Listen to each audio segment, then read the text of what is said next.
Now to the distinguished permanent representative of Afghanistan.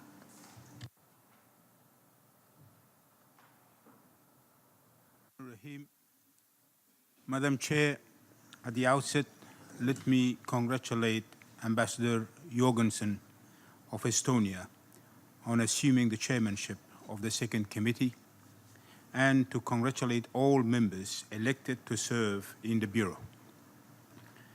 Using this opportunity, I wish to assure you of Afghanistan's full support and cooperation as you lead the work of the Second Committee. I also wish to commend your predecessor, His Excellency Dian Transia Jani of the Republic of Indonesia, and his Bureau for their tireless efforts and successful leadership of the Second Committee during the last session. My delegation associates itself with the statements delivered by Ecuador on behalf of the Group of 77 and China, Bangladesh on behalf of the Group of Least Developed Countries, and Zambia on behalf of the Group of Landlocked Developing Countries. I would now like to deliver some remarks in my national capacity. Madam Chair, 2 years after the adoption of the 2030 Agenda, it is crucial we decisively tackle the outstanding challenges we have in front of us. As mentioned in the report of the Secretary General on the progress towards the SDGs, the pace of implementation must be accelerated, given the urgency of these challenges, particularly for developing countries. Despite the significant challenges Afghanistan is facing as the forefront of the fight against terrorism and violent extremism, we are fully committed to the implementation of the 2030 Agenda. Working in close collaboration with all relevant stakeholders, my government has designed the streamlining of the SDGs into the Afghanistan National Peace and Development Framework. Holding true to the spirit of an agenda of the people, by the people, and for the people, Afghanistan is taking the necessary steps to make sure each community is involved first-hand in the implementation of the Sustainable Development Goals, strengthening our sense of national ownership in the development process.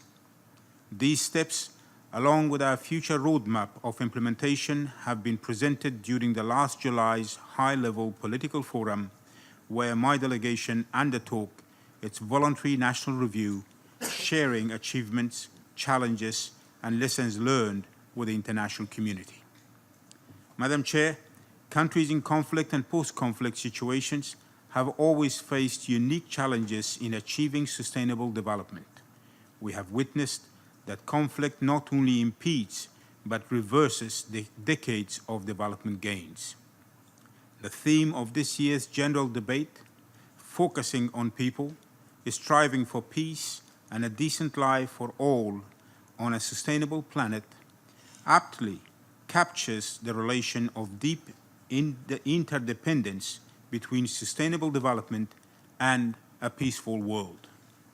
The deliberations and actions of this committee will play an important role in strengthening the nexus between peace and development in the implementation of the 2030 Agenda. We believe it is essential to stay true to our commitment to leave no one behind and keep our focus on the poorest, most vulnerable, and those furthest behind. In this regard, we would like to express our concern that LDCs, forming 1/4 of the UN membership, remain far below many of the targets of the SDGs, as reflected in the report of the Secretary General on the progress towards the SDGs. The success of the 2030 Agenda will depend for the most part on the progress made by LDCs in the next 13 years. In this regard, we call on the international community to follow through to its commitments in strengthening our collective efforts. we would also like to stress that addressing the high trade costs faced by the LLDCs is important to facilitate their integration into the global economy, and that in LLDC's infrastructure deficit, including in transport, ICTs, and energy infrastructure, remains high, hampering landlocked countries' prospects for development. Madam Chair, we reiterate that official development assistance continues to be a critical source of financing for the development of the least developed countries and landlocked developing countries, and we express our concern for the decline in normal terms of ODA to LDCs and LLDCs. In this regard, we call upon all development partners to fulfill the ODA-related internationally agreed targets, and we express encouragement to those providers allocating at least 50% of their ODA to least developed countries. We welcome the establishment of and operationalization of the Technology Bank for the LDCs, and we sincerely thank the government of Turkey for its leadership and generosity. We call on development partners to mobilize resources for its sustenance and effective functioning in line with SDG 17.8, as science, technology, and innovation can be game-changing tools for furthering development in LDCs. Madam Chair, we welcome the process of follow-up to the implementation of the quadrennial comprehensive policy review led by the Deputy Secretary General, and we appreciate its inclusive and transparent nature. In affirming our commitment to engage constructively in the reform of the UN development system, we would like to reiterate our conviction that it is crucial to shape a UN development system in which the nexus between peace and development is strengthened, building on, among others, the sustaining peace resolutions. Madam Chair, in conclusion, I would like to reassure you of my delegation's constructive engagement throughout the discussion of this session of the committee. Thank you.